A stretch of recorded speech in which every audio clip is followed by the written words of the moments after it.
안녕하십니까. 성균관대학교 교육개발센터 책임연구원 이상은입니다. 오늘은 오디오 티칭 팁 8번째 인포그래픽 교수법 워크숍을 리뷰하도록 하겠습니다. 오늘도 서울여자대학교 교사급센터 서윤경 교수님을 모셨습니다. 안녕하십니까? 안녕하세요. 예, 안녕하십니까 교수님? 네. 이번에는 약간 다른 형식, 그러니까 콘텐츠의 종류가 좀 다르네요. 예, 맞습니다. 네네. 인포그래픽 활용 프레젠테이션 워크숍. 예. 네, 굉장히 스킬 중심의 워크숍을 진행하셨었군요. 예. 실습을 직접 해보는 워크숍이었죠. 네, 예. 인포그래픽에 대해서 사실 정보 전달을 좀 더 명확하게 하기 위해서 사회적으로도 관심이 많은 분야 아니겠습니까? 인포그래픽? 예. 요즘 뉴스를 봐도 예전과는 상당히 다른 형태의 차트나 그래프들을 볼 수가 있었는데요. 예. 이런 걸 수업에서도 활용하려고 워크숍을 준비하셨던 거겠죠? 예, 맞습니다.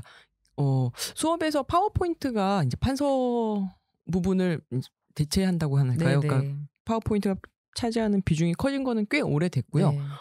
파워포인트 활용 워크숍이 뭐 예전에 CTL에서 많이들 있었다면은 이제는 거기에서부터 한 단계 더 나가서 텍스트를 많이 제시하는 게 아니라 텍스트를 조금 더 이제 정보화, 시각화하는 그런 어떤 스킬을 필요로 한다라고 해서 뭐 다양한 매체, 언론이나 뭐 그런 데서 이미 많이 사용하고 있는데 수업에서도 조금 더 학생들의 이해를 돕기 위해서 그런 시각화를 적용해보고자 인포그래픽 활용 프레젠테이션 워크숍을 준비를 했습니다. 아, 네. 이건 누가 진행을 해주셨나요?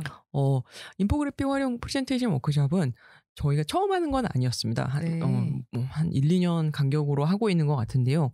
쿨 디자인의 이상훈 대표님이 계속 해주고 계시죠, 사실은. 예. 여러 특강을 많이 진행하셔서 굉장히 전문성이 높으신 분으로 제가 알고 있거든요. 그렇죠. 네네. 그리고 실제 또 참여하신 분들의 만족도도 엄청 높은 유명한 분의 워크숍을 진행하신 걸로. 예, 맞습니다. 네, 그러셨군요. 그런데 실제 최근에는 교수님들이 수업 자료로 파워포인트를 대부분 다 쓰고 계시잖아요. 그렇죠. 네, 그런데 그 일반적으로 우리가 써왔던 파워포인트에 인포그래픽이 좀 접목된다면 어떤 식으로 좀 달라질 수 있을까요? 일단 그 파워포인트를 보시면은 스마트 아트라고 그 소윤경 교수님도 알고 계시죠? 거기 눌러서 보시면은 무슨 목록형, 주기형, 관계형 등의 여러 가지 이제 텍스트 안에서 그 관계를 이미 템플릿처럼 만들어 놓은 기능이 있지 않습니까? 근데 스마트 아트가 기본적으로 첫 번째 단계로 쓸 수 있는 인포그래픽 어떤 툴이라고 한다면 사용자 커스터마이징 하는데 조금 불편함이 있고 한계가 있는 지점도 있습니다. 그래서 이상훈 대표님은 많이 쓰이는 인포그래픽을 중심으로 이제 거의 책자더라고요. 그 자료집이. 워크숍 자료집이 거의 책자에 가까운데 많이 쓰이는 인포그래픽을 중심으로 몇 가지 인포그래픽을 직접 연습해보는 그런 시간으로 워크숍을 구성을 하였죠. 저는 사실 인포그래픽이라고 해서 어떤 수치를 그림으로 좀 나타낸 그런 형식만 생각을 했었는데 지금 이 워크숍에서 다룬 인포그래픽은 스마트 아트도 다 포함하는 걸로 그렇게 진행이 된 거였군요. 스마트 아트를 언급만 하시고 그거를 직접 다루지는 않고요. 수치를 뭐 사람처럼 만드는 거, 뭐 어떤 지리적인 정보를 표시하기 위해서 구글 맵에서 나오는 그런 이렇게 눈물방울 같은 거 그런 거 쓰는 거 그런 것들을 많이 다뤘습니다. 보통 수업에서 파워포인트 자료들을 많이 쓰시잖아요. 그런데 그 파워포인트 자료들이 사실 대학 수업 자료들은 보면 텍스트 중심으로 되어 있는 경우들이 많거든요. 그렇죠. 이제 그 텍스트 위주로 되어 있는 것들을 거기에다가 뭐 이미지나 어떤 시각화된 아이콘이나 이런 것들을 활용하면 정보를 정말 명확하게 그리고 빨리 전달할 수 있어서 그래서 인포그래픽을 쓴다고 생각하거든요.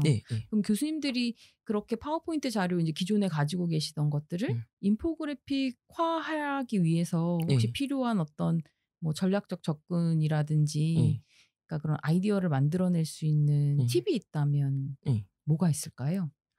그 부분에 대해서 이상훈 대표님이 그 워크숍을 시작하실 때 하나 보여주신 게 있는데요. 어떤 거냐면은 가령 하나의 논문이 있다라고 네네, 해볼게요. 네. 그 논문은 이제 한 뭐 20페이지 정도 되는 이렇게 문장으로 되어 있는 텍스트이지 않습니까?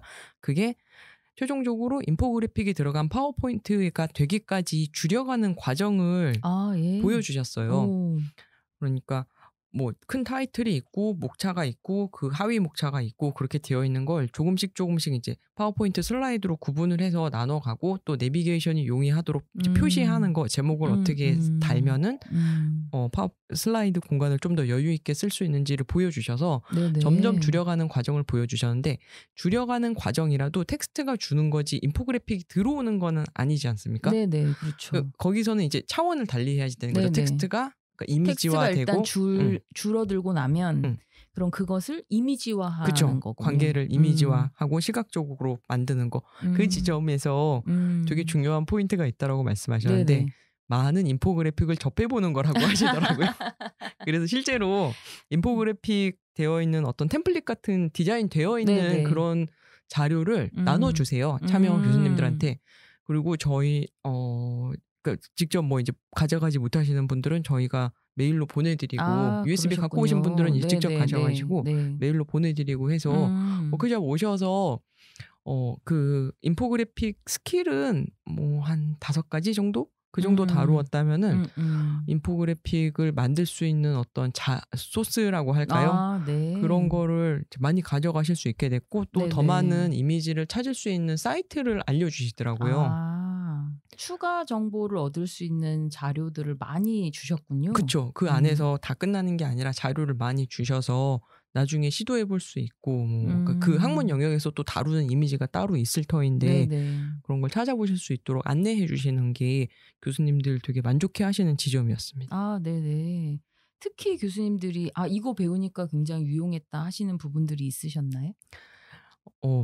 그 인포그래픽 워크숍에서 제가 좀 이렇게 기억해서 말씀드릴 수 있는 게 약간 한계가 있는 게 그때 이렇게 잘 이렇게 실습하는 과정을 도와드리기 위해서 교수님들 컴퓨터를 되게 많이 보고 있었어요. 그래갖고 바쁘셨군요.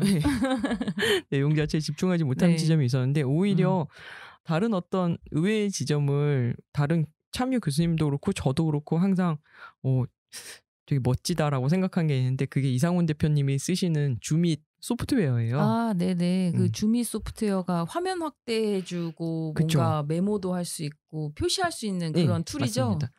실습을 하려면 이상훈 대표님이 파워포인트를 띄워놓고 직접 이제 먼저 보여주시고 그다음 참여하신 교수님들이 따라가시고 그러는데 파워포인트의 어떤 하나의 메뉴는 굉장히 글씨도 작고 잘 안 보이고 그러니까 참여하신 교수님들 뭐 연세가 있으신 경우도 있고 뭐 왼쪽 위에 상단에 3번째 메뉴라고 해도 그게 뭔지를 금방 이해하기가 힘들 수도 있는데 대표님이 항상 줌밋을 쓰시죠.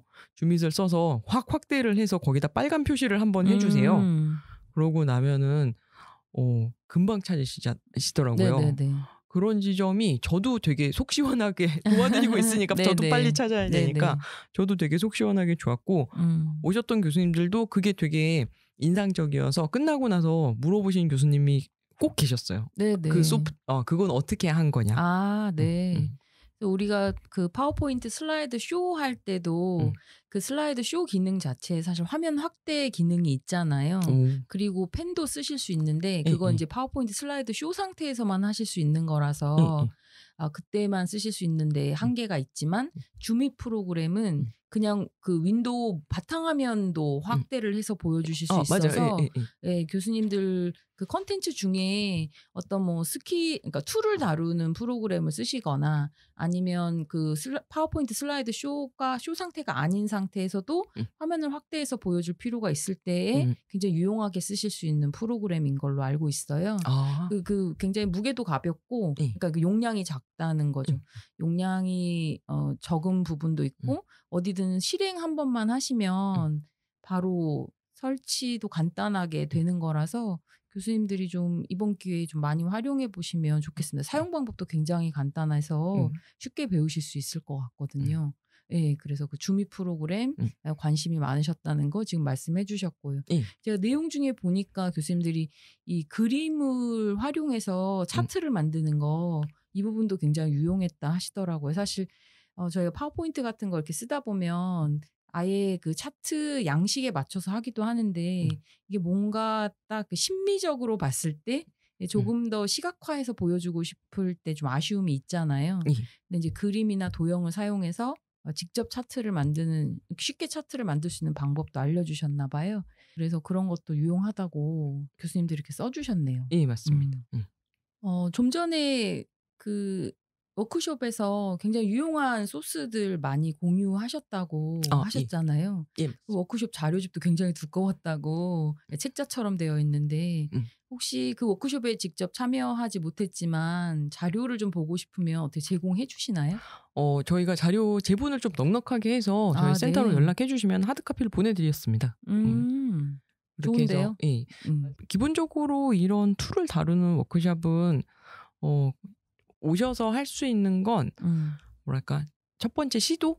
도움을 받아서 첫 번째 시도를 하시는 거고 실제로 이거를 수업에 잘 적용하시기 위해서는 스스로 계속 써보시는 게 제일 중요하다고 그렇죠. 예. 대표님도 말씀하시고 저희도 그렇게 생각하는데 그러다 보니까 이제 그런 매뉴얼 같은 걸 갖고 계시는 게 되게 중요한데요. 저희 센터로 연락하시면 자료집 제작한 건 보내드리고 있습니다. 네네. 이번 그 오디오 티칭 팁을 통해서 그 유용한 자료가 공유되었던 워크숍에 대한 소식을 듣게 되셨고요. 예, 혹시 자료가 더 필요하시고 또 관심이 있으신 분들은 직접 CTL로 연락하셔서 그 자료를 좀 받으시면 훨씬 더 도움이 되실 것 같습니다. 예, 8번째 오디오 티칭 팁, 인포그래픽 활용 프레젠테이션 교수법 워크숍의 리뷰는 여기서 마치도록 하겠습니다. 수고해 주신 서윤경 교수님 고맙습니다. 네, 감사합니다.